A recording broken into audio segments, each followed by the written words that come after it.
Thank you all for joining us in this series of talks promoted by the United States Spiritist Federation every Saturday morning at 11 a.m. Eastern Time.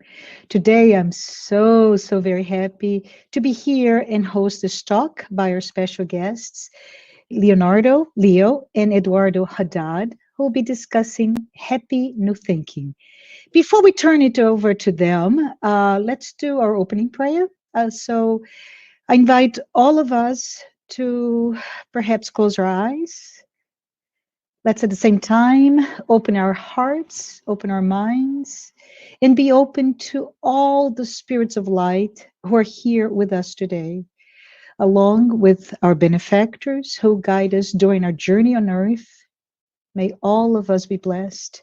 May our dear friends, Leo and Eduardo, receive inspiration during their talk, and may all of us be touched by their thoughts. So be it. Eduardo, Leo, welcome. Hope you're doing well. It is so great to have you here to talk about such an interesting topic. So we're here to talk about thinking, new thinking, and happy new thinking. So I'm really eager to hear from you. It is a beautiful Saturday morning. I hope everybody is safe and healthy. And before we proceed and hear your message, let me introduce both of them more formally. Is that okay? So Leonardo Haddad is an undergraduate student at the University of California in Irvine. Leo pursues a degree in psychology and philosophy. Leo is a Spiritist youth educator at the Sunrise Spiritist Society of Texas, and his focus is to integrate the teachings of Spiritism in relevant subjects. Eduardo Haddad is one of the founders and currently a board member of the Sunrise Spiritist Society of Texas in Houston. Eduardo is very active in the Spiritist movement. Mr. Haddad was a treasurer of the Spiritist Federation of Florida and the U.S. Spiritist Federation. Thank you for your service, for your work. Professionally, Eduardo occupies an executive finance position in the technology industry. I would like to remind everyone in the audience to please send your questions. As you hear the topics, we'll collect them. We have allowed time for both Eduardo and Leo to address your questions after their presentation. And so the way we're going to do this today is Eduardo will speak for about 20, 25 minutes. Leo will then follow with another 20, 25, up to 30 minutes. And after that, we'll be open for questions. I appreciate that. And Eduardo, go ahead. Thank you. Thank you very much, Marcia. First of all, let me thank the United States Spiritist Federation for this opportunity to be working together. We've been partners for a long time, as Marcia said. It's been a pleasure to contribute, to be a part of this big family. And it is certainly a joyous moment. It's a historic day for me, and I hope for my son as well, because it's the first time we are working together, right, on a presentation. And again, obviously as a father, it's a very proud moment. As a Spiritist, it's a very humbling moment to be able to do this together. So if nothing else happens after my talk here, it will already have been well worth it, because again, it's a moment of joy. So the proposal today, right, and that we are doing a little bit of a play on words with Happy New Thinking, because it's the beginning of the year. So Happy New Year.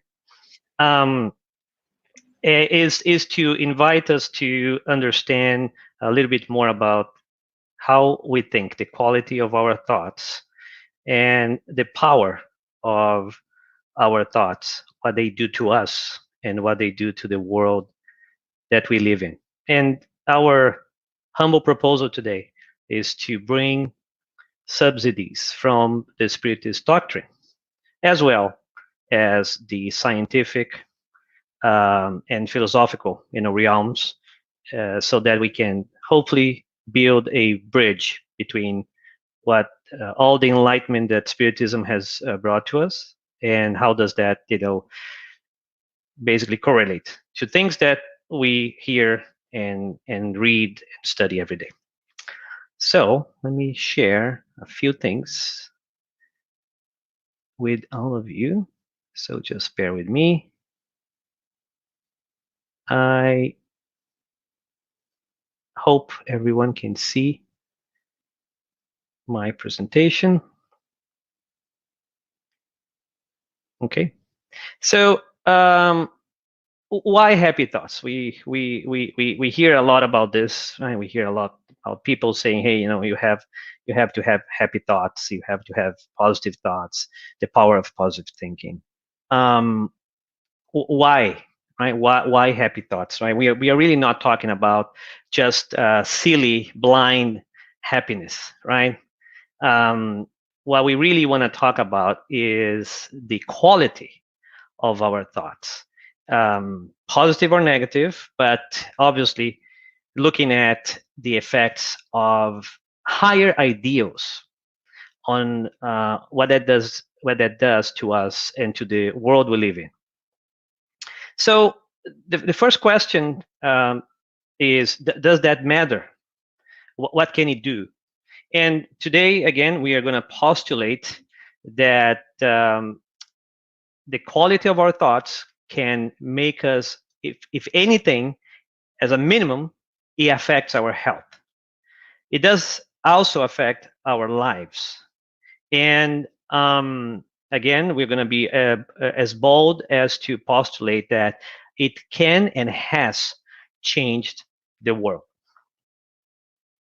But how, and in doing that, just a reminder that obviously our actions and our words are the ones that change the world. But those actions are normally preceded by our thoughts. Therefore, understanding our thought process, has a key role in understanding how things change as a result. But do we really know the quality of what we think? And I've been pondering about it, and I've done, I'm not a scientist in this area by no means, but I was curious about it, and I went on to research, and I found something that's been published by the National Science Foundation. I don't know if it's really trustworthy or not, but I found it very interesting as a thought experiment, right? To tease out and to be used as a tool for us to stop and think about the quality of what we think. Now, someone with a lot of time in their hands has determined that the average person has 50,000 thoughts a day. Again, don't hold me to this fact. I cannot prove it. I'm not sure how you count the number of thoughts you have in a day. But again, I think it's an interesting theoretical experiment, at least. So bear with me for a moment here. And if we all consider that, let's say the average person has 50,000 thoughts per day, this publication, this research paper, basically segregated or compartmentalized the thoughts in this way, which are very interesting. So it says that 40% of what we think in a day is related to worries that will never happen. Now, that's very interesting. And also think about your own thoughts. And I was thinking about it, and is that real? I mean, almost 50% of what I think are worries that probably will never happen. So that means we are, borderline paranoid, which some of us are. But I was thinking, I mean, so please be honest at this point. Have you ever looked at the sky and a plane was flying, and did you never thought about, hey, what happens if this plane falls from the sky right now? Right? I guess all of us have had this type of crazy thoughts once in a while, which kind of illustrates that we tend to worry about things that will never happen or we have no control of, which, may be driven by our instincts, which is coming from the laws of nature to protect us, but in excess can be very damaging, can lead to anxiety. They can lead to, again, paranoia. 30% are things that have already happened. So think about this. How many of us live in the past? How many of us hang on to things that happen that causes us to feel guilt, causes us to feel anger, causes us to feel sadness. Very seldom they cause us to feel happiness, and I hope that will be the case. But again, we are always reminded not to live in the past. But look at this, interesting. If this is real, 30% of our thoughts about things that already happened, we cannot change the past. We can always make a new future. So is that helping us? Is that helping with causing the effects that we want in our bodies, in our health, in the world we live in? 12% are related to our health. So none of these statistics here, they excluded health. So health alone, accounts for 12%. And obviously, in this day and age with COVID, obviously this number is probably a lot higher than this. This was done a few years ago. So I mean, this relationship is probably different. But again, and understandably, now today our thoughts are dominated by our health. But even when things were normal, and God willing, they will go back to normal, we still worry about our health, which again, there's a positive side to it because we need to take care of ourselves. But too much becomes an obsession, becomes anxiety, and can become, other things which are not good. And 10% are related to other unimportant things, right? I'm checking my, my Facebook feed or things that, are distractions, and that, it doesn't mean they are bad. It just means that they have no practical implications for what I'm doing that day. And according to the study, only 8% are relevant, are things that are helping me move forward, accomplish my goals, truly take care of myself and the others around me, that I'm investing in myself, in my career, in my studies, etc. Again, I wouldn't trust these numbers too much, but I think it's a good way for us to be truly asking, do we really know the quality of our thoughts? And why is this important is we've been reminded, and thankfully now there's so much literature and so many reliable research publications that build a very strong link between the quality of our thinking and health.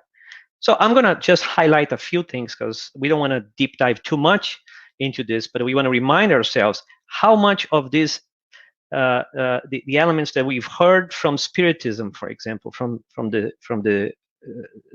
Spiritist doctrine, from the works of Allan Kardec, but also from the works of Chico Xavier, for example, the series André Luiz, right? From André Luiz, who talks a lot, because he was a doctor when he was incarnate, talks a lot about this relationship.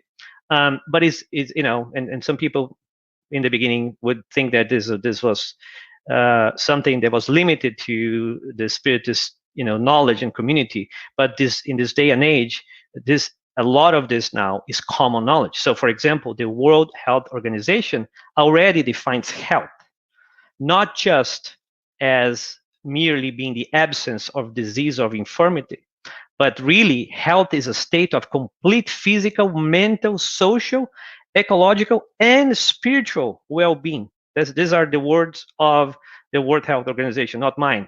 So this concept that our mental, our spiritual well-being is a part of our health is now made its way to mainstream media and science.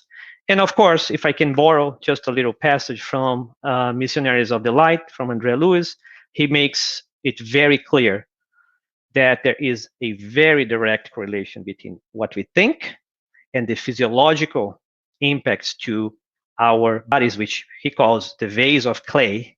And he's saying here that in almost all cases, a sick body represents a sick mind, right? Which tells us that the quality of our thoughts has an immediate impact to our bodies. It may not immediately manifest itself as disease or illness, but over time, if that is a continuous negative impact, it will absolutely result in a ill body. And again, that's not André Luiz saying that, it's not Eduardo saying that, or Leonardo. Today, many doctors already have this as a fact, right? A little bit further, now that this has made its way, this topic has made its way through mainstream science and publications, you see many researchers double clicking, right, unpacking this and going to the next level, really understanding how does this mechanism work at a cell level, right, at the most minute detail. And again, I'm borrowing one publication from Dr. Bruce Lipton, who is I think a professor from uh, Stanford. I was going to say Harvard, but Stanford University. And in his book, The Biology of Belief, he will explain. I'm not going to spend a lot of time here, but he explains how each individual cell is almost a free living entity, right? It's a little entity that has its own life, and each one of the trillions of single cells that we have in our body, they respond to what Dr. Lipton calls the central voice, and in his words, a character we perceive as the mind and spirit. And again, I'm just grossly simplifying here, but he basically says that if the body is well, if our mind is well, the body is relaxed and is growing, is taking care of health. When we get stressed, and again, stress to some degree is a mechanism of protection. So there's nothing bad there. But if it too much stress will lead to telling the cells to stop growing and suspend that growth to protect the body, and that again in a long period of time becomes an illness. Another reference that I invite everyone to examine when you have a chance is there are so many publications, but again, there was one that called my attention from Time magazine in 2009 called How Faith Can Heal. And it brings a lot of interesting evidence about how this concept of well-being from a spiritual perspective can have very positive effects on how people recover, right, from illnesses, for example. Plenty of studies done there. And they state that science and religion argue all the time, and they have for centuries, but now they increasingly agree on one thing, which is a little spirituality can be very, very good for your health. And many hospitals and many doctors already adopt this as a rule. But I would say enough about that aspect, which I think, as I said, now it's well understood, right? It's very refreshing to see how that relationship between spiritual well-being and health has already been established in our common world. It's no longer something that only doctors who believe in spirituality or spiritists possess the knowledge of. It's every day it's becoming more and more mainstream. So let's move from there to start understanding how do our thoughts affect our reality, right? Not just our health, but everything else around us. And we can always go back to our beloved doctrine because there's a wealth of knowledge that Spiritism brings. And if we borrow a couple references, for example, from the Genesis, right? Chapter 14. And also, I'm blending here some concepts from the book Mechanisms of Mediumship, Chapter 4, from Chico Xavier and Waldo Vieira. It will explain in detail this mechanism, right? Which says that our thought, and especially continuous thought, which is hard to achieve because we get distracted very easily, that thought has a quality. That quality can be described by the frequency and intensity, focus that we give to that thought. Frequency means the quality. Is it good? Is it bad? Intensity means how focused can I be on an idea. That which is powered by our will, right? Nothing happens if you don't want it to happen. So it's powered by your will. That permeates and affect the universal fluid. And that causes our thoughts to be condensed, literally condensed. And the Genesis, and again, and Chico Xavier and will explain that the molecules get saturated, and that truly materialize our thoughts. So we see this in Spiritist literature abundantly, that the higher spirits can see who we are. We don't have to say anything. They can see who we are. And one reason they can see who we are is that literally the way we think is materialized in our what we call perispirit. They can see the quality, because that is exactly the materialization of the quality of our thoughts. We are beginning to understand more and more about this. Again, in the real practical world, a lot of people call this, the quality of your aura, right? Or spiritual sphere, or there's different names to it. But more and more non-spiritists but spiritualists, right, consider that there is a way to see, to actually physically see the quality of what's surrounding us. I wanted to bring one very powerful example that has been, I think, probably one of the best documented examples of how the power of thought can actually modify the world we live in. So bear with me for a few minutes here. This was also known as the Maharishi effect, because it's the name of the yogi who created this program.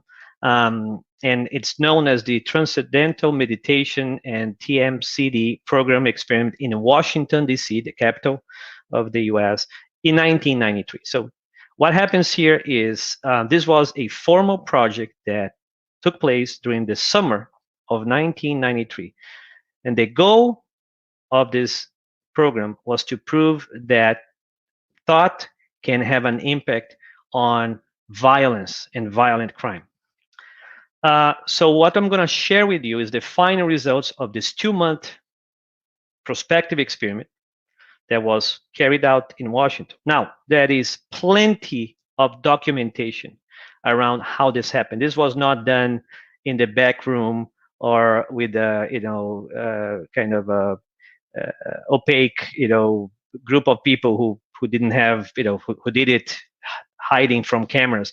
This was done, first of all, on the basis of previous research, where smaller experiments indicated that if you did this more at scale, you could actually impact violent crime rates in a whole city. And to document this group actually assembled a 27-member independent project review board. So they brought together, again, people who were not part of this meditation group. They brought together sociologists, criminologists from leading universities, representatives from the police department, from the government of DC, and civic leaders who all had access to how the project was going to be conducted, the research protocol. They could question it, they could put conditions on it, and they were part of who monitored the progress to make sure that the data that was being collected was reliable. And again, I'm not going to go into the details, but some of you who enjoy statistics, you may be skeptical and say, well, but are you sure that there weren't other variables that have an effect here? And yes, there were. For example, one strong correlation that had been established before was the correlation between weather and crime. So that was a well-known correlation, the temperature of the day and crime. So this team actually isolated that, and they corrected for that using statistical tools. And then the dependent variable was violent crime, right? By measure through well-established metrics that the law enforcement community accepted, and then they adjusted for the independent variables, right? Which were the other controls. Now, what happened? Here's what happened. So I know I don't want to confuse anyone, But so just follow me or here on the golden line and the green line. So the green line shows how many professional meditators had been brought in to participate in this study. And over 8 weeks, they started with around 600 meditators, and they brought in more and more meditators over time, up to about 4,000 meditators that came to Washington, D.C., and they had a specific program to focus on changing, again, the vibrational pattern of the city. And so they would practice, I think, 2 or 3 times a day during those 8 weeks. And over time, on the golden line, you can see the rate of crime, the reduction in crime. And at the end of the 8 weeks, violent crime, which is considered to be homicides, rapes, and assaults, had dropped almost 25%, which is undoubtedly a material change in the quality of what was happening in DC. Again, I'll invite you to read by yourself. This paper, again, is well established, well known, and an evidence that we can change the world by focusing on good things. Now, how can we do this? How can we create change if the average person, like me and you, loses their concentration every 8 seconds? So we are not, not everyone is a trained meditator. So how can the world improve if we get so distracted? And hey, pay attention, I'm talking here. I know you got distracted for a second there. So so this is what we're going to explore next, right? Is how does this work, and how does Providence, right, the higher spirits, the ones who are in charge of us, how do they help us actually improve our thoughts if we are so limited in our ability to concentrate? We know there is power in thought, but we still don't have the ability to concentrate to that level that we saw happen in Washington, D.C., because we are distracted. Some of us are working on meditation, but again, it's going to be a long journey until we all can get to that point. So in the last few minutes here before I turn to Leo, I'm going to introduce a concept that is known in the Spiritist circles as our vibrational pattern. But how does that work? What is that?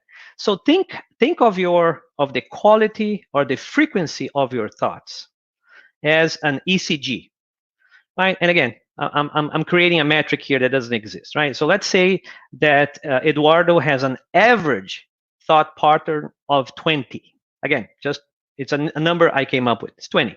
What does that mean? Well, it means that Eduardo sometimes gets so angry and so upset and so depressed that his vibrational pattern goes down to minus 20, minus 30. And when I'm really, really bad and I turn into the devil myself, right? My vibrational pattern reaches minus 40. Right? That's the lowest it can go when I'm really, really bad, really depressed, really angry, really not someone I want to be. Well, on the contrary, when Eduardo, finds his happy place and he meditates and he prays and he reaches for the higher realms and he's in touch with God and he's in touch with the higher spirits and my mentor, then I can reach, a high of 80. But we know we cannot do that all the time. So we are oscillating throughout the day, throughout the weeks, throughout the year on these ups and downs. But that produces an average of the lowest lows and the highest highs that we can achieve, which is each person's average vibrational pattern. So if you take these individual vibrational patterns that we all produce, each one of us, again, think of yours, I don't give it a number. If we add all of these vibrations that are affecting ourselves, our health, and affecting the world, what Andre Lewis calls this in Evolution in Two Worlds, and is not just produced by the incarnate spirit, it's also produced by the discarnate spirits who are attached to Earth. They call this the spiritual photosphere. If you were fish, this would be the quality of the water that we are in, because we all, clean the water and we poop in the water, right? So, then there's the quality, the over average quality of the water. Now, the photosphere is the environment, is the fluidic environment where our reality materializes, where our health shows up, and is where the world around us happens. Now, we have a goal, and the goal is to improve that average. So I don't want to stay on the average at 20. I want to raise my average. I want to go to 50. I want my idle state to be 50, 60. What does that mean is that I don't want to get to minus 40 when I get angry.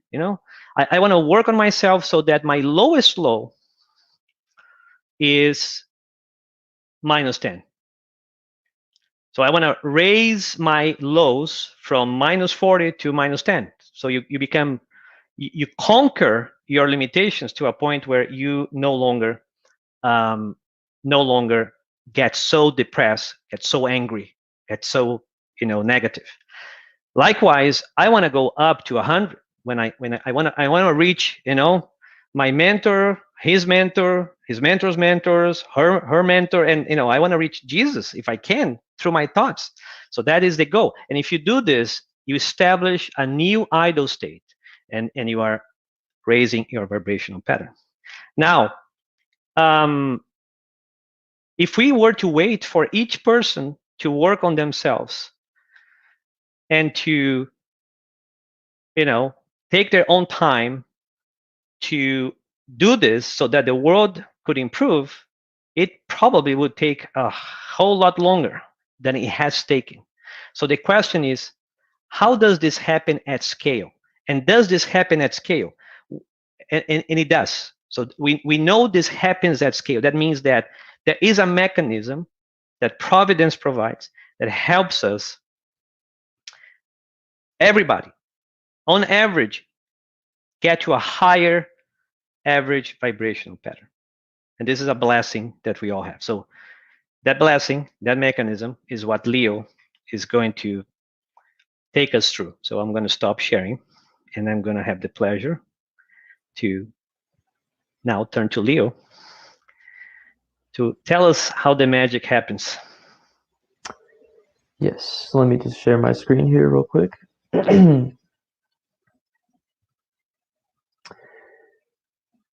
Okay, so you can hit the hide, the little hide button there. Yeah, there you go. Oh, okay. So as Eduardo just described, this process does happen at scale, right? Our spiritual photosphere, the quality of our collective thoughts, they do improve, and there is a mechanism, a process by which this happens. And so this process, by the way, is detailed in the Spiritist literature, but we've decided it's a general process that we've decided to condense into 3 points just for, simplification and easier understanding. So Providence, the first step is that, and by the way, when I refer to Providence, I simply mean the higher spirits, God, all of the spirits that are coordinating events and helping us here on Earth through their guidance, because as we know, we have a very strong connection to the spiritual dimension, the spiritual world. And so the first step is that Providence orchestrates the seeding of new and positive ideals as we reach new stages of maturity. And what this means, obviously, is that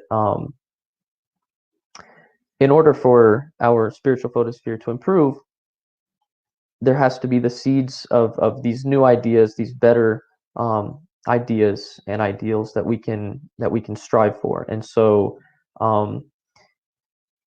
those ideas must be sown. And examples of this orchestration and these ideals being sown are the three revelations that we speak of in the Spiritist literature, which are the Old Testament, the New Testament, and the revelation of the Spirit's book, Spiritism. And you might note that in each of these revelations, there were figures that sort of led these revelations, that provided the revelations, which brings us to the second step, which is that thought and spiritual leaders act as beacons that help these ideals spread. Basically, every movement has its leaders. It's the people who have the vision, the elevated spirits who have the capability to spread the ideas, who act as the centers for these revolutionary ideas. And it's through them, because as Eduardo explained, we cannot rely on every single individual to improve in order for the world to improve, because that would just be simply too difficult. It would take too long. So we need these elevated spirits that come along and help us to progress faster. And once these figures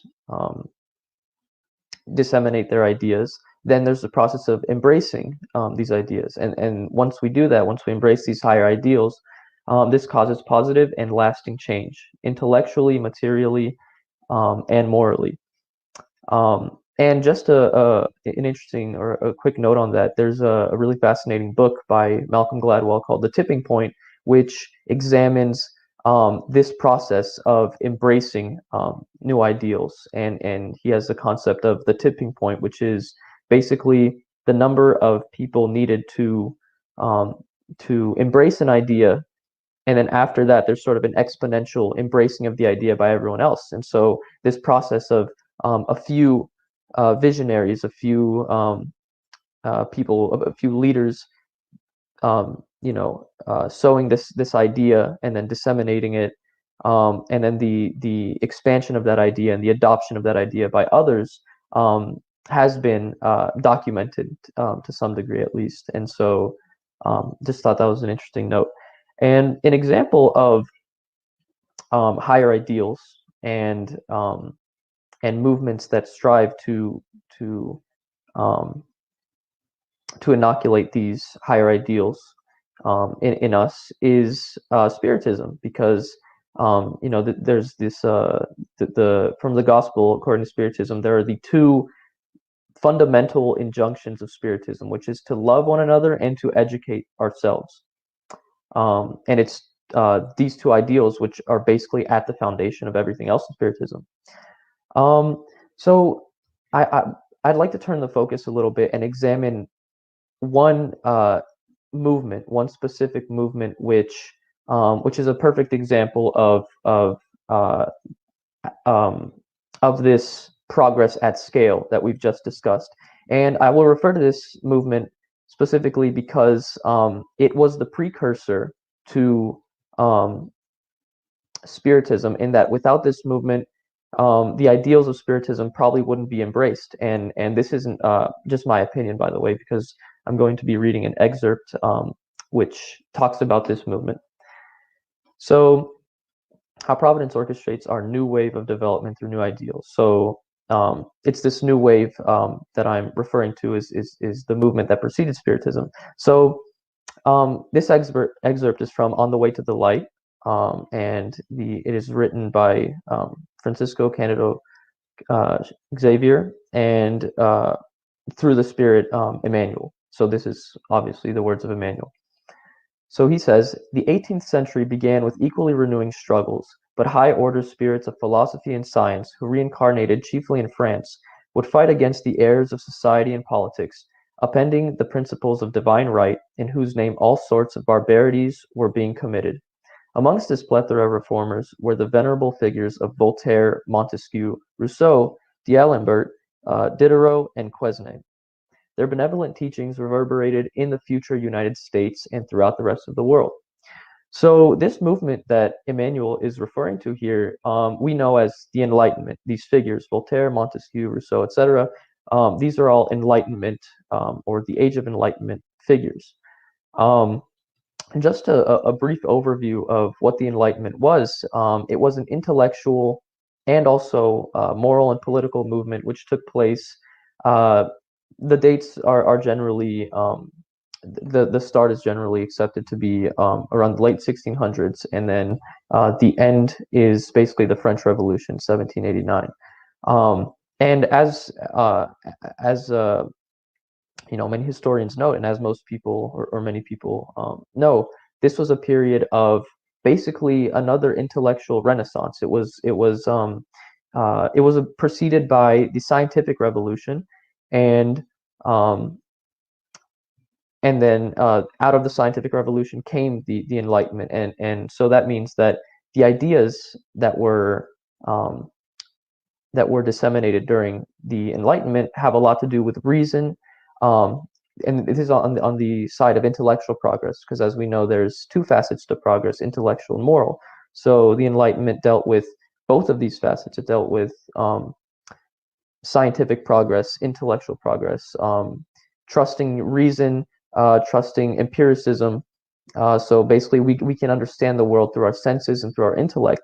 And on the moral side, as Emmanuel says here, it combated divine right, which was basically the idea that kings can rule because basically God gave them the right to rule. And so you can see how challenging that idea produced progress. It produced or it advanced the idea of equality. And so on the moral side, the Enlightenment dealt with political, all of the political problems of the time, and that persist today. Inequality, just a lot of moral problems, and one of the biggest ones was also the domination of the church, because they believed that the church was suppressing free speech, was suppressing free thought, and so criticism of the church was also a big part of the Enlightenment. And so, as just to revisit the last sentence here, their benevolent teachings reverberated in the future United States and throughout the rest of the world. So Emmanuel here is saying that the Enlightenment had a profound impact on the world. And I noted that the ideals of Spiritism, the Enlightenment basically paved the way for them. And so if the Enlightenment was in fact a new wave of development in the seeding of new ideals, what effects has it had on the world? And here's where I'd like to bring in some empirical data, because it's very fascinating, and it's truly a blessing that we have the ability to measure progress. We have these brilliant scientists and individuals who are truly committed to testing out these ideas. Did the Enlightenment actually produce positive effects? And one of these figures is Steven Pinker. And I will be sort of going over his book, Enlightenment Now. So I'm going to first give a brief introduction of him and his book, and then we'll move on from there. So Stephen Arthur Pinker is a Canadian-American cognitive psychologist, linguist, popular science author, and Johnstone Family Professor in the Department of Psychology at Harvard University. So he is a professor at Harvard, very notable figure. He's done much research. He's a well-published author. And Pinker's 2018 book, Enlightenment Now, seeks to demonstrate that regarding virtually every metric of progress, the world has improved, and he believes the root of such improvement is found in the Enlightenment.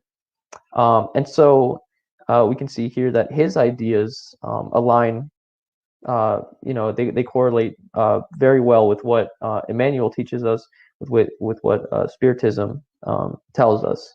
And I think that's really important, that we have these people who aren't, he's not too, Steven Pinker isn't too concerned with spirituality, in a sense. He's not concerned with, not that he's not a spiritual person, but he's just not concerned with the religious aspect.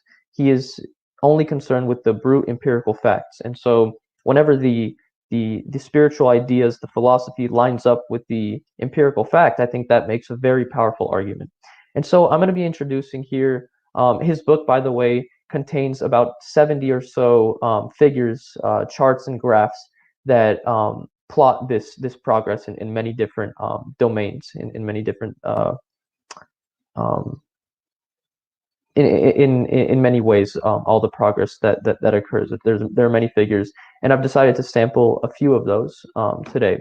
So, is the world improving? So these are directly from his book. So the first one on the left here, the first graph shows life expectancy. And we see that life expectancy at birth has improved. And by the way, it starts at the year 1701 all the way through 2013. And then on the y-axis here, we have the age, the life expectancy. So we can see in 1701, life expectancy at birth was a bit over 35 years. And this is at birth, by the way, meaning that it's not taking into account child mortality, which was also extremely high. And he has a graph that demonstrates that. But even at birth, once the newborn, is born, then even given that, the life expectancy is still extremely low. And then we see here tremendous progress made. The slope of the line is pretty evident, and it's the same. Those other lines represent life expectancy for a 5-year-old, a 10-year-old, all the way up to a 70-year-old, and all of these lines obviously have a positive slope. The second graph here is available calories, meaning how many calories were available to each individual. So this is sort of a figure on nutrition. And we see here in 1700 that we have the main three lines here, the longest and the center lines here are the developed world, basically. So England, United States, and France, and then those other smaller plotted lines on the right are the world, India, and China. And we see that even in the developed world, obviously, tremendous progress has been made, but the progress has been even more drastic in the rest of the world, because as we know, the countries like China and India have had problems with malnutrition and things of the sort. Not that other countries haven't, but theirs has been severe. Many countries around the world, obviously in Africa, sub-Saharan Africa, also very low. They've had a lot of problems with this, but we see that the line for the whole world has also increased dramatically. And it's important to note here that while this figure may not be the most impactful, although it certainly is, it's also important to keep in mind that while the calories intake per person is increasing, so is the population. And many scientists feared that with increasing population would come food shortage, and the opposite happened. Population increased as well as availability of food. So that is an incredible feat of human progress. The third chart here is extreme poverty. And so starting in 1820 all the way to 2020, and the y-axis here is what percentage of the world was in extreme poverty. And in this specific chart, the definition of extreme poverty is measured by $1.90, so $1.90 per day in 2015 US dollars. So that means that in 1820 here, we can see that about 90% of the world's population was living at basically $1.90 a day. So 90% of the world was in extreme poverty, and we see how tremendous the progress is. By 2020, it looks like about 10% of the world. So and these are facts that we don't hear often. We always hear about the problems of the world, but little do people know of just how many people have been lifted from extreme poverty, and this trend continues to this day. Here's three more graphs. On the left is homicide, and measured by homicides per 100,000. And in every single country, basically, the homicide rate has plummeted since, and this starts in the year 1300 all the way to 2000. The second graph on the screen, social change. This was a measure of basically people's racist, sexist, homophobic opinions between 1987 and 2012. And then the three lines that are plotted are questions of whether you agree or disagree. So do you agree women should return to their traditional roles in society? The answer has gone from basically 50% of people believe that in 1985 to now it's looking like 30 in 2015. And then agrees school boards ought to have the right to fire teachers who are known homosexuals. That is also decreased. And disagree. I think it's all right for blacks and whites to date each other. And so people do not disagree with that nearly as much as they used to. The last chart here is sustainability. It's something that people are worried about, right? Like CO2 emissions, pollution, things of that nature. And it's interesting that as oh, and this is in the US, by the way, but other countries also mirror these patterns. And we know that because a lot of research has been done demonstrating that when GDP increases, people's tendency to want to protect the environment, to begin worrying about the environment, increases as well. So when a poor country begins to gain in terms of GDP, then they become more worried about the environment, which is a fantastic thing. And in the US, we've driven more miles. Like there are more people drive nowadays. More miles are driven in the U.S. But while more miles are being driven, CO2 emissions are actually decreasing because almost every year we have new technology, we have new regulations and different things that are bringing down emissions. As we know today, that is a large focus is sustainability, and it's certainly paying off. And here's a really fascinating figure that I found in the book, which is the tone of the news. And what this means is whether or not the news, like whether the news reports have a positive or negative connotation, basically. And how they measured this was by sort of tallying up how many words in the articles of the news had positive connotations and how many words had negative. So the word like good, terrific, things like that, and then like bad, tragic, obviously like words of that nature. And we see that since 1945, but more recently since like 1960, between 1960 and 65, there's a tremendous decrease in the tone of the news, meaning that the reports are getting gloomier and more negative. And I think that this is, and this is also Pinker's argument, that it's for this reason that we often overlook all of the progress that the world has made, because if the news is reporting is reporting more negatively, then we are inclined to believe that progress has not been made, that things are worse. How many times do you hear that? Oh, things used to be so much better. But this is a fallacy that comes from journalism that's well documented. So here's a conclusion of the things that me and Eduardo have spoken of. So each of us produces our own fluidic vibration which is determined by the quality of our thoughts and feelings. Collectively, our fluidic vibrations make up the spiritual photosphere, which determines the overall level of evolution of our world. And under the guidance of Providence, and through the cooperation and effort of spirits who are aiming for the good, including you and I, we individually and collectively improve ourselves and the world. So we all have a part to play in the improvement of our spiritual photosphere, right? Which is the collective, our collective vibrations. And we see that there are these grand movements that take place that are orchestrated by Providence, but also we see the individual at the individual level in our own lives,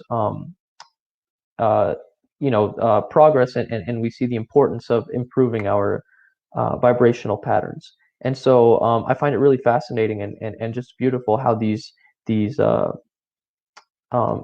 progress works at multiple levels, and how we see the the different levels working together. So yeah, I think that is the end of my portion of the presentation. Happy thinking in 2021, and now I'm going to hand it back to Eduardo. Yep. Thank you, Leo. So back to so I think we can pause here for questions. I see a number of questions, Marcia, on the chat. I don't know if you want to facilitate. Do you want me to? We'll do that. Thank you, Eduardo. So first of all, thank you both you, Eduardo and Leo. Thank everyone who watched this live talk, and those who have been following us weekly. Please note, next Saturday, January 16th at 11 a.m. Eastern Time, please don't miss Anísio Rezem, who will be speaking about, let's talk about the gospel. But Eduardo, Leo, we're going to, before we close, right, we're going to go over some questions. And I just want to say, such a great enlightening discussion. I appreciate you bringing so much data, so much information, and really not only to explain about our thought quality, how it matters, right, but how science and spirituality and spiritism specifically are really converging. So it is almost 12 p.m. We're open for comments. We're open for questions for the audience. So the first one that we see is for you, Eduardo. Can you please discuss a little bit how Spiritism views the difference between moral and intellectual progress? Thank you, Marcia, very much again for the opportunity. Thanks for the question.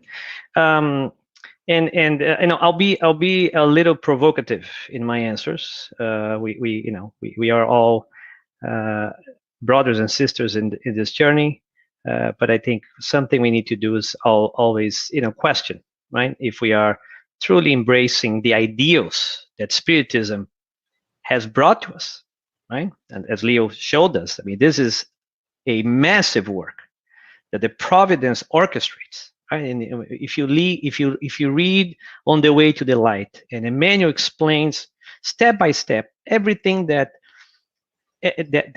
Jesus and the higher spirits have continuously done, even though we failed and we keep failing, they never give up on us. It's almost like they are always coming up with a new plan, right? We failed in the Middle East, let's go to Europe. We failed in Europe, let's go to the Americas. If failed in the Americas, we're going to go somewhere else, and we're going to bring new people, we're going to bring new ideas, and they never, ever give up on us. The question is, are we truly embracing those ideas? And again, the part of being provocative, I think we Spiritists, we are very selective. We choose the parts of Spiritism that are convenient for us to adopt, and we somehow forget or gloss over some of the fundamental things that are written right there. And the spirits are kind enough to come back and remind us over and over. Now, to that question, and this is a pet peeve of mine, is there is an overabundance of focus on we need to develop morally, which is true. It's absolutely true. But somehow we develop an allergic reaction to intellectual development. Right? So the moral development should not implicate that you need to basically forget about the intellectual development. So I'm going to refer back to the basics of Spiritism. Question 23 of the Spirit's book. Kardec asks, what is the spirit? And the answer is the intelligent principle of the universe. The spirits didn't say it's the moral principle of the universe. They were very clear. It's the intelligent principle of the universe. So there's nothing wrong, absolutely on the contrary, for us to develop first intellectually. And this is well described in questions 780, parts A and B. I'm not going to read them, but in question 780, Kardec says, so is it normal for the intellectual progress to happen first? And the Spirit said, not only is normal, that is how it should happen. Because by developing intellectually, we then learn how to distinguish between good and bad, and then start making moral decisions. So I want to bring that back because, again, I think we tend to neglect the importance of educate yourselves. The imperatives that the Spirit of Truth gave us in the gospel is spiritists, love one another and educate yourselves. And we get confused. We do need to educate ourselves, understanding what science brings and reality, and cutting through what the media tells us, which is it's sometimes different than the actual facts, is very important, so that we understand, is the world truly improving? The data makes it absolutely clear. Undoubtedly, the world has improved and continues to improve. Now, are we loving one another, right? So I'm going to end by saying, no, we are not. We have a lot of work to do. And I'm going to invite my Spiritist brothers and sisters to take a moment to pause and think about it, because we tend to hold ourselves to a higher standard than the rest of the population. And I, for one, would love to see more demonstrations of camaraderie, of partnership, of friendship, of love within the Spiritist movement before we start telling other people how they should be living their lives. Thank you. Thank you so much, Eduardo. It's very, very insightful answer to that. Do we have another question? Yes, we do. Sylvia, thank you so much. Sylvia Morrow, she asked, how can our thoughts help planet Earth and its inhabitants to the regeneration phase? Yeah, if I may, and Leo, feel free to chime in, of course. I'll get the ball rolling. So as we see, right, there is this pull and push in the way our thoughts work. Right, the push is each person individually working to better themselves so that we raise our vibrational patterns, right? But there is the pull, which is the very, very humbling, benevolent work that the higher spirits do to continue to see the ideals for us to embrace. They continue, right? We are very distracted, and once in a while, the benevolent spirits come to us and they shine spotlight, right? Oh, it's shining, and then we pay attention so that we can focus. And those are the ideals that we keep being reminded of. Spiritism bringing a lot of those ideas to us.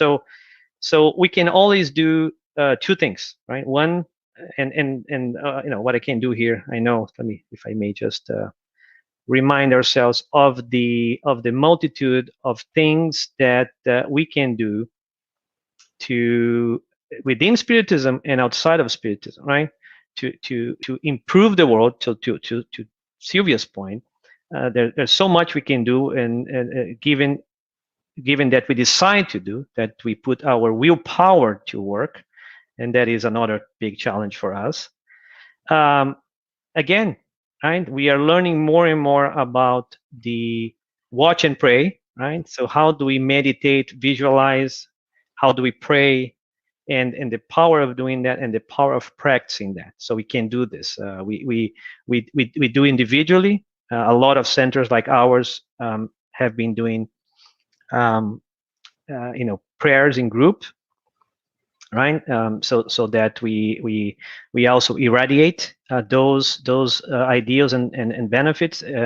But we do more than that, right? We study. Again, we need to educate ourselves, right? And many spirit centers offer very good courses, classes. I mean, we have an abundance of really good literature in Spiritism, and that feeds our soul, and that helps us with that process of improving the average vibrational pattern, because we are always feeding good things, and by that definition, we are feeding back to the world, better quality vibrations, and that is improving the photosphere.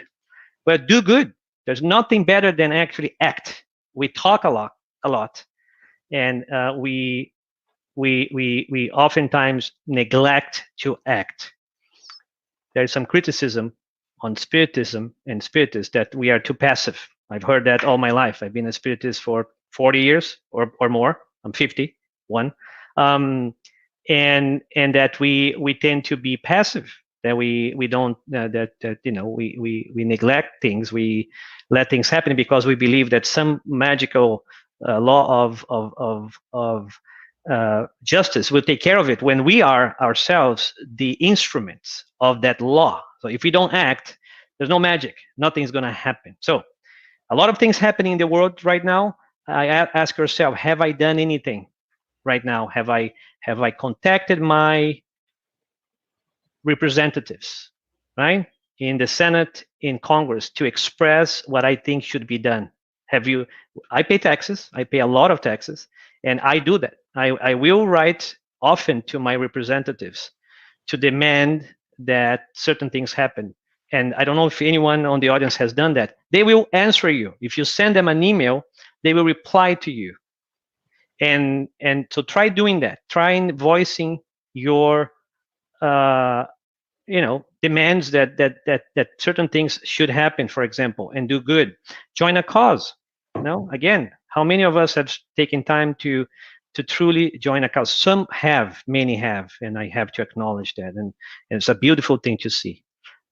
So let this be an inspiration for people to, we are beginning the year, make a resolution, say I'm gonna do good, I'm gonna do better. See the good in others. That's, again, Spiritists, love one another, right? We do need to start practicing for real what we read and what we preach, and spread the word. I would say that's one big thing, and I think it is in the doctrine. I think maybe in the gospel, that one big charity, right? One big piece of being charitable is to spread the gospel, is to spread the word. I hope that helps. Thank you. That was very, very, very good, and tied in with a lot of what Leo mentioned, right? With Pinker and other of Gladwell and other speakers. So thank you so much. Let me see if we have a time. Yes, we do. So Yasko, hi, how are you? Yasko mentioned to us enlightenment, intellectual and scientific development in the 18th century preceded Kardec and Spiritist codification. How these waves of human progress shaped our current moral and spiritual development. Through my narrow window, it seems to me very slow and back and forth path. Can you talk more about it? Either Leo? you, Eduardo, or Leo? Yeah, sure. I'll Thank you. To this question.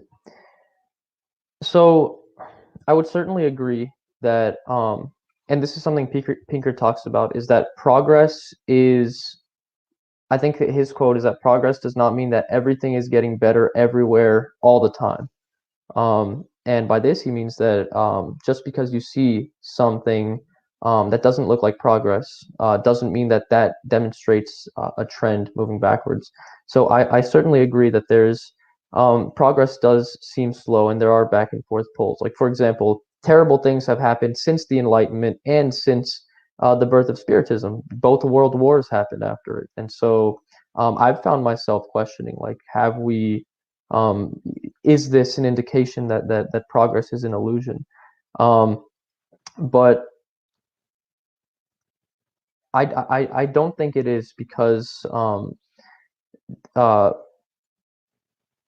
first of all, like just for the example of the wars, and this is why it's so important to understand and to have the facts backing your arguments. Like, for example, the amount of wars that we had previously was tremendous at a much higher rate. The only reason these wars were so terrible was because we had improved intellectually. And so, to tie this in a little bit with the last answer, or I believe that the first answer to the first question, is that intellectual improvement does come first, but we also see its negative effects when we haven't improved morally, because then our wars are even more drastic.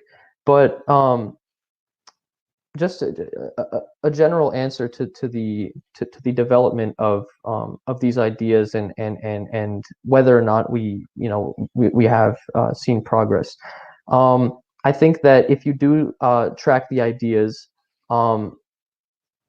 they are still, even when we begin to stray from them, because I think the negative things that we see is when we begin to stray from these ideas. So they are there, and I think that often we just need to remind ourselves of them. And as Eduardo says, the Providence continues to seed these ideas, and so they are there. They've been introduced to a tremendous degree. Like I think it's completely wrong to think that what happens is just, oh, we have to keep being reminded of it, and then we forget, and then we have to keep being reminded. The standard has improved, and it's improved measurably. And so while things look bleak often, I think that if you do track the progress empirically and intellectually as well, the standard has improved. It isn't just a back and forth of progress, no progress. People's individual standards are much higher now.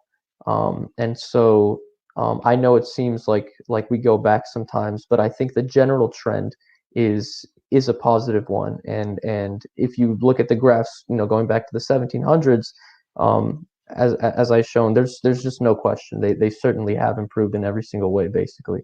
Not every single way. Pinker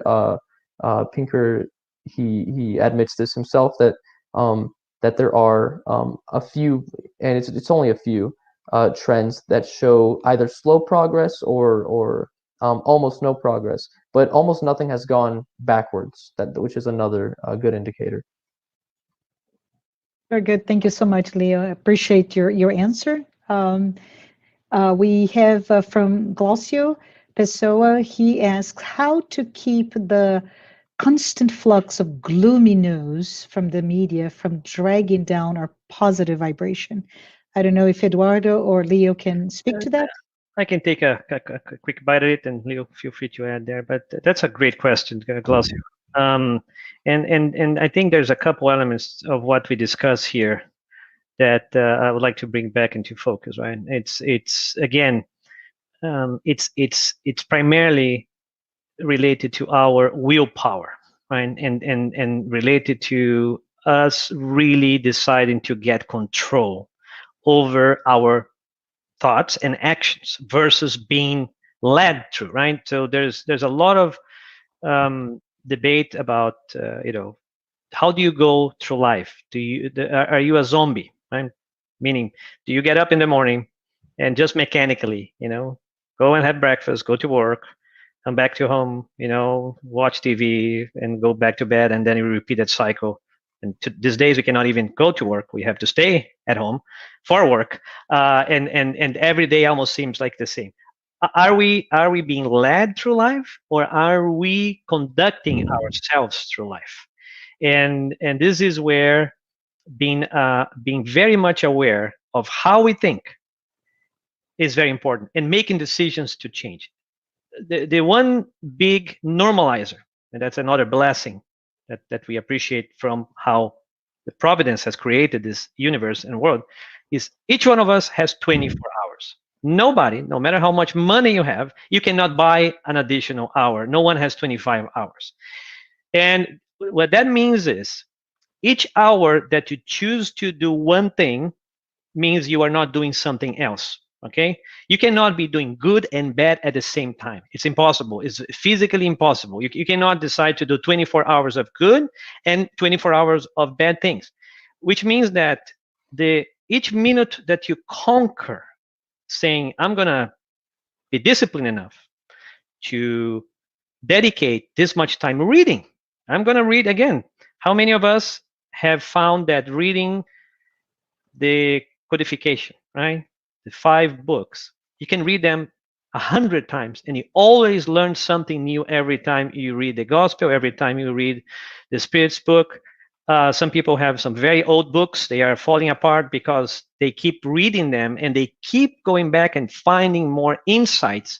So committing to making that a habit and leaving less and less time to be attracted by bad news, by negative news, will absolutely help you change how you perceive the world, and will at the same time help you raise your vibrational pattern, because you are feeding so many good things that you're not leaving any room to get distracted or for bad things to happen. We all have 24 hours a day.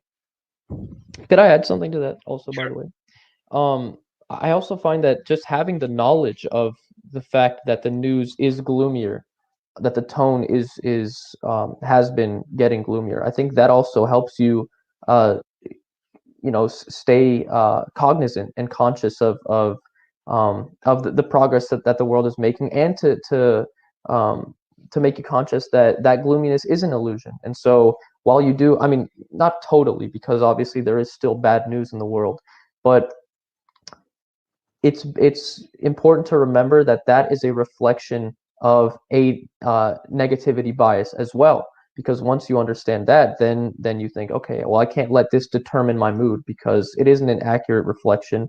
And even though there are bad things, then obviously Eduardo's answer is a great way to deal with the fact that there are actually a lot of there is a lot of real gloominess. But still, we should keep in mind that there's tremendous progress has been made, and that's often overlooked. And so that's another thing that can keep your vibrational patterns up, is remembering, like, the overall trend is a positive one, even in dark times. And it's, and also have faith. I think that's a big one too, because Providence is in control of a lot more than we can ever know. And if we can trust that the general trend is forward and good, then I think having that faith also strengthens your ability to every day to have that positive attitude. Absolutely. Thank you so much, both Eduardo and Leo. I think we have time for just one last question. So thank you. Drea Amorin says, Kardec states that Spiritism's main goal is to improve oneself. And question specifically, question 919 of the Spirit's book motivates us to know oneself. How could it also be a tool toward happier new thinking? Yeah, so if I may take a stab here, and Andrea Morin is my sister, so thank you very much, little sis, for watching us. I really appreciate. Makes me very, very happy. And I love those. There's two questions that I like a lot of questions from Spirit's book, but question 919 and question 909 are two questions that I always refer to. So to Andrea's question, and it goes back to the beginning of our talk here. Do we really know ourselves? Do we really understand the quality of our thoughts? And the answer is we don't. Because first, we don't really have good mechanisms, right? I mean, it's easier. So Leo shared a lot of really great facts, and those could be measured, right? There are metrics. There's a way to collect the data. It's structured. It's disciplined.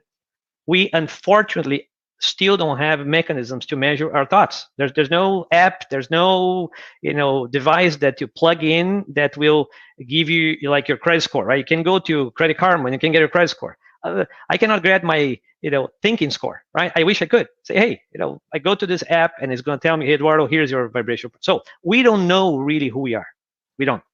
So this exercise of spending more time until a day where we will be able to actually gauge that, to know oneself, as it was explained to us in question 919, which is one of the great way to understand where you're starting from. That is a daily exercise, right? That is what we should be doing. If I may, introduce question 909 to remind ourselves. That's another great question. It says, are an individual's own efforts enough to vanquish his or her bad tendencies? So Kardec is, again, always very smart, pointed, saying, do we actually have what it takes within ourselves to improve ourselves, or do we depend on somebody else, on something else? And the spirits give us another slap in the face, as they normally do, and pull up the ear, saying, yes, a very small effort is often all that is needed. is almost an insult, right, to our intelligence. Yes, a very small effort is often all that is needed. It is the will that is missing. It's quite astounding how few of you make any serious effort. Again, that's the spirituality slapping us in the face, saying, very few of you actually commit to making small changes. We think we do, but it's so easy for us to go back to our old self. Very hard to make even small changes. So think about that. Thank you, thank you. This is great. I wish we had that 25th hour to just squish here, and so that we could keep talking. But we have reached the time to come close to say goodbye. I want to say thank you again, Eduardo. Thank you again, Leo. Thank everyone. As a reminder, as I mentioned before, next Saturday, January 16th at 11 a.m., don't miss Anísio Rezende, who will be speaking. Let's talk about the gospel. Eduardo, before we close the live, can you please say a prayer? Oh, yes. Thank you. Thank you so much, Marcia. You know, it is truly with our hearts full of joy that I invite everyone who is here with us, watching this conversation, to unite in hearts and in minds, because we also know the power of praying together. The gospel tells us, and we learn that it really multiplies many, many times our ability to reach higher realms, to impact positive change. So let us take this moment, first of all, to unite in sentiment and in thoughts. Let us remember that we are not alone, that we have a extremely devoted soul, a perfect spirit, our Master Jesus, who is working for us and with us 24/7, and is here with us right now because we are working in his gospel, and we are working to spread the word. And he always promised us that where two or more people would be in his name, he himself would be there. Of course, sometimes through his envoys, our mentors, our guides who are here with us. So let our hearts rejoice that we have this blessed opportunity to be working in his gospel, that we are brothers and sisters in the Spiritist movement, trying to learn, trying to improve ourselves, trying to help those who are around us, being beacons of light in this new era of transformation, where we move from a earth of suffering to a planet of regeneration. So blessings to all who are here with us today, a deep sentiment of being thankful and being grateful for this opportunity, and so be it. So be it. Thank everyone. Thank Eduardo. For everyone, please have a great weekend. Be safe and healthy. Thank you very much.